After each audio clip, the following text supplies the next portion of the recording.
Hello दोस्तों, नमस्ते, प्रणाम, जय श्री कृष्णा, राधे राधे। हमारा यूट्यूब चैनल पे रउआ सबके स्वागत बा। रउआ सबके बीच में एगो बहुत ही प्यारा हल्दी गीत लेके आइल बन। ई गीत आप सब सुनी जा और कमेंट के माध्यम से हमके बताएं जे कि ई हमार हल्दी गीत आप सबके कैसा लागल। अगर हमार हल्दी गीत आप सबके पसंद आवता तो ज़्यादा से ज़्यादा शेयर करी जा। अगर रउआ सबके घर में शादी ब्याह पड़ल होखे, अच्छा लगे तो ये गीत जरूर गाइब जा।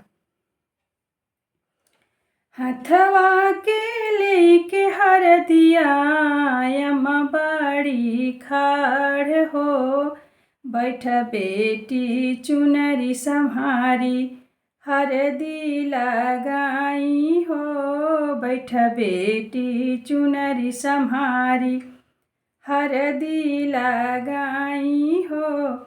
हथवा के लेके हरदिया यमा बाड़ी खाड़ हो, बैठ बेटी चुनरी सम्हारी हरदी लगाई हो, बैठ बेटी चुनरी सम्हारी हरदी लगाई हो। ससुर तोहरो आवत होई है दलले साथ हो, ससुर तोहरो आवत होई है दलले साथ हो। जेठ तोहरो आवत होई है दलली हले साथ हो, जेठ तोहरो आवत होई है दलली हले साथ हो। साजन तोहरे आवत होई है डोली हले साथ हो, साजन तोहरो आवत होई है डोली हले साथ हो। सेनुरा पहिराई बेटी ले जाई है साथ हो, सेनुरा पहिनाई बेटी ले जाई है साथ हो। हथवा में लेके हरदिया भाभी बाड़ी खाड़ हो, बैठा ननदो चुनरी सम्हारी हरदी लगाई हो, बैठा ननदो चुनरी सम्हारी हरदी लगाई हो।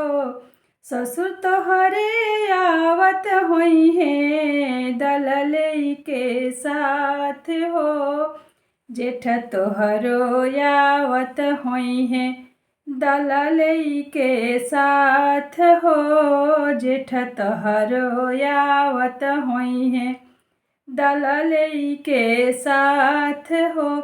ससुर तोहरो आवत होई है दलले के साथ हो, जेठ तोहरो आवत होई है दलले के साथ हो।